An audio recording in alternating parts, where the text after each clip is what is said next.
Assalamualaikum warahmatullahi wabarakatuh. Bismillah, alhamdulillah, wassalatu wassalamu ala rasulillah, la hawla wa la quwata illa billah, amma ba'du. Qala al-mu'allif rahimahu wa ta'ala wa nafa'ana bi ulumihi wa atalina bi barakatihi wa asrarihi. Amin ya rabbal alamin. Perkenankan kami pada kesempatan ini untuk sama-sama mendaras salah satu kitab yang dikarang oleh Syekh Izzuddin Abu Muhammad Abdul Aziz bin Abdissalam bin Abil Qasim As-Sulami Asy-Syafi'i, atau yang lebih dikenal dengan sebutan Syekh Izzuddin. Salah satu kitab yang menjelaskan tentang puasa, yaitu Maqasidus Shaum. Maqasidus Shaum ini adalah salah satu kitab yang menjelaskan latar belakang hal-hal keutamaan yang ada dalam puasa, ada dalam kegiatan puasa.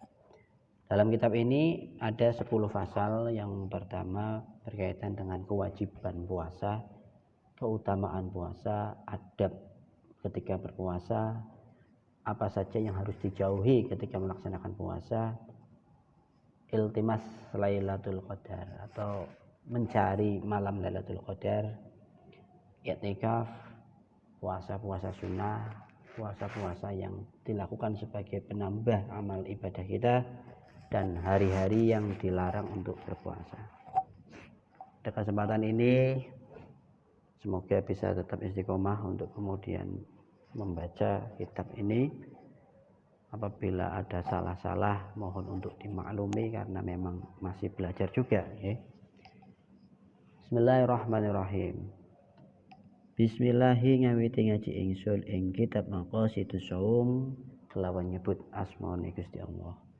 Sifate Allah Ar-Rahmani, zat kang welas asih ing dalam dunia maring wong mukmin lan wong kafir. Sifate Allah Ar-Rahimi, zat kang welas asih ing dalam akhirat maring wong mukmin bloko. Wa sallallahu muga paring rahmat ta'zim sapa Allahu Gusti Allah ala sayyidina ing atase Gusti kita Muhammadin rupane Kanjeng Nabi Muhammad, wa ala alihi ing atase pira-pira keluargane Nabi wasallam lan paring keselamatan. Qala wis dawuh sapa Asy-Syaikhu Al-Faqih Al-Imamul Alim As-Sayyidul Fadil Muftil Muslimin Baqiyatus Salafis Shalih Izzuddin Abu Muhammad Abdul Aziz bin Abdissalam bin Abil Qasim As-Sulami Asy-Syafi'i, hafizahu wa huwa abqahu wa radiyallahu anhu wa ardahu bimanihi wa karamihi. Kitabus Shaum wa fihi 10 fusul. Al-faslu awal, al-faslul awal, al-faslu utawi pasal al-awwal kang pertama iku fi wujubihi ing dalem jelasake kewajibane poso. Qala bastaghu subhanahu wa ta'ala Gusti Allah taala wa azzalan maha luhur wa jallalan maha agung. Bismillahirrahmanirrahim. Ya ayyuhalladzina amanu kutiba alaikumus syiyamu kama kutiba alal ladzina min qablikum la'allakum tattaqun.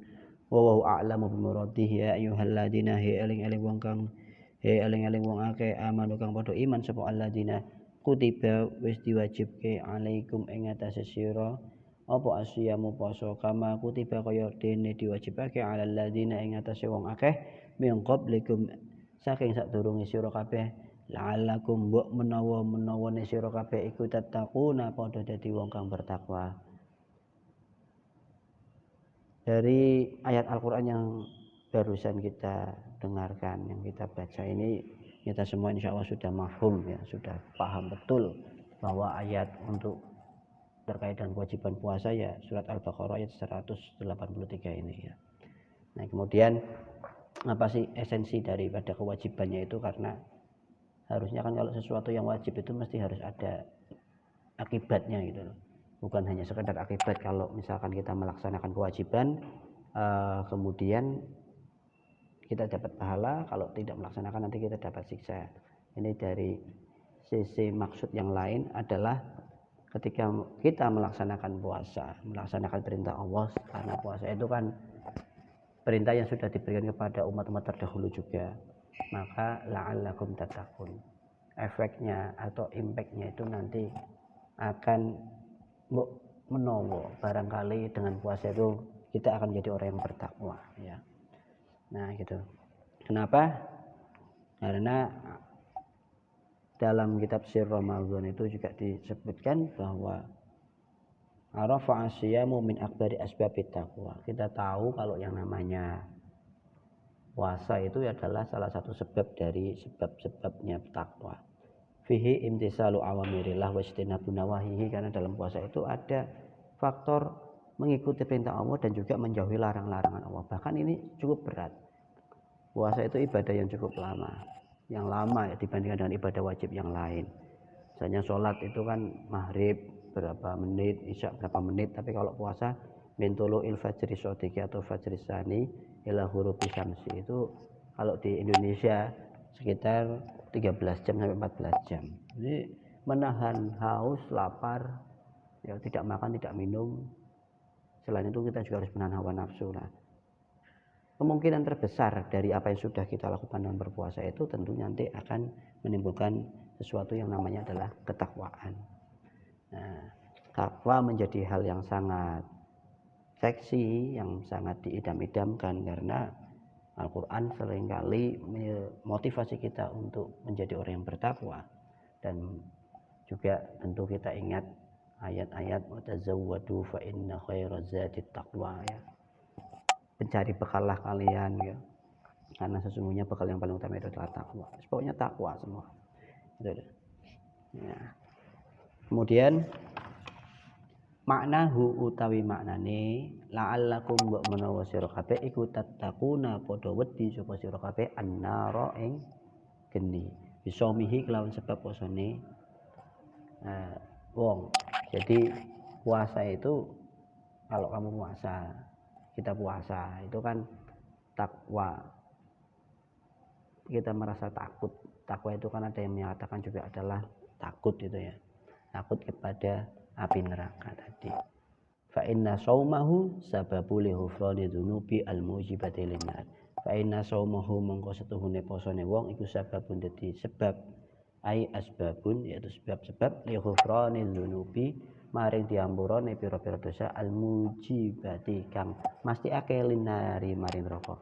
Bisa jadi karena sebab kita puasa, maka Allah Subhanahu wa taala mengampuni dosa-dosa kita yang mestinya itu memastikan kita untuk masuk neraka itu. Jadi jenengan poso, saya sudah puasa, kita semua sudah puasa, tapi masih tetap bahasanya la'allakum tattaqun. Barangkali nanti kita menjadi orang yang bertakwa, karena tidak hanya sekedar kita menahan lapar dari mulai terbitnya fajar sampai terbenamnya matahari saja, itu tidak cukup. Ada hal-hal lain yang kemudian harus kita laksanakan, harus kita lakukan selama kita berpuasa untuk benar-benar menjadikan puasa kita itu membuat kita menjadi orang yang bertakwa. Selain itu, tidak hanya rame di bulan Ramadannya saja, tapi bagaimana kemudian 11 bulan berikutnya itu kita bisa, ya gampang bicara itu, meramadankan bulan-bulan yang lain. Suasana Ramadan, suasana semangat ibadah Ramadan itu tetap bisa dibawa ke bulan yang seterusnya. Sepertinya itu yang menjadi esensi daripada makna la'allakum tattaqun tadi. Wa fi sahihaini lan ing dalam kitab sahih loro anin Nabi Muhammad sallallahu alaihi wasallam saring kanjeng Nabi Muhammad sallallahu alaihi wasallam anu setune kanjeng Nabi ku qala wis dawuh sapa Nabi buniya den bangun apa al-Islam agama Islam ala khamsin ing atase 5 perkara. Ala antak Buddha ing atase yen to ibadah nyembah sapa sira Allah ing Gusti Allah. Watu kafiro lan yen to ngingkari sapa sira bima kelawan sesembahan dunahu kang sakliyane Gusti Allah. Wa iqamus sholati lan nglaksanake salat jumenengke salat, wa ita zakati lan ngetokke zakat, wa hajjul baiti lan munggah haji, wa shaum Ramadan lan puasa bulan Ramadan. Nah, ini diperkuat lagi dengan hadis Nabi bahwa Islam itu dibangun atas 5 dasar pondasi. Yang pertama, kita menyembah Allah dan mengingkari segala sesuatu sesembahan selain Allah. Ya, ini kalau dijelaskan agak panjang, menyembah Allah dan mengingkari segala sesuatu sesembahan selain Allah, karena banyak sesembahan yang lain. Ya, yang sudah kita tahu ada Tuhan dari kepercayaan yang lain, dan itu harus diingkari semua. Yang harus kita sembah hanya Gusti Allah saja. Melaksanakan sholat, membayarkan atau mengeluarkan zakat, melaksanakan ibadah haji tentunya bagi yang mampu, dan melaksanakan puasa di bulan Ramadan. Jadi puasa di bulan Ramadan ini menjadi salah satu fondasi utama dari Islam. Jika misalkan kita kok tidak melaksanakan puasa di bulan Ramadan tanpa udzur, berarti secara tidak langsung kita sudah mulai menghancurkan fondasi-fondasi keislaman ini. Fondasi-fondasi keislaman, bukan keislaman secara keseluruhan, secara am itu enggak, tapi keislaman diri kita itu. Sama seperti misalnya gini, as-sholatu imaduddin. As-sholatu utawi sholat iku imaduddin, menjadi tiangnya agama. Ada si A itu dia tidak sholat, apa kemudian kalau dia tidak sholat tiba-tiba begitu setelah dia tidak sholat agamanya itu rusak itu ya kan, karena ada lanjutannya as-sholatu imaduddin faman aqamaha faqad aqamaddin faman hadamaha faqad hadamaddin. Sholat itu tiangnya agama, barang siapa yang melaksanakan maka dia berarti mendirikan agama, menguatkan agama, dan barang siapa yang meninggalkan atau yang merobohkan maka dia sesungguhnya merobohkan agama. Ad-din di sini bukan agama Islam secara keseluruhan, tapi ad-din di sini bermakna ibadah kita. Kalaupun kita baik, kita banyak ibadah, tapi kok kita tidak sholat, berarti agama kita, ibadah kita itu runtuh. Bukan ibadah secara keseluruhan. Karena kalau misalkan kita maknai kemudian bahwa kita sholat, kalau tidak sholat nanti Islam runtuh gitu. Oh ya, sudah banyak orang yang tidak sholat dari dulu juga, tapi Islam tetap jaya, tetap bagus, karena Islam itu yang bertanggung jawab Gusti Allah. Nah kita ini kan malah mencari keberkahan dari nikmat iman dan Islam ini. Kembali intinya, puasa Ramadan menjadi salah satu unsur utama dari Islam sendiri. Kalau kita memang beragama Islam, kita beriman dengan Islam, kita melaksanakan ritual-ritual keagamaan, ajaran-ajaran Islam, maka kita harus berpuasa Ramadan. Itu yang dapat saya sampaikan untuk kesempatan ini. Semoga ada manfaatnya bagi saya sendiri khususnya. Apabila ada kesalahan mohon untuk dimaafkan. Nanti kita akan berlanjut lagi di sesi yang berikutnya. Terima kasih. Wallahul muwaffiq ila aqwamit thoriq. Assalamualaikum warahmatullahi wabarakatuh.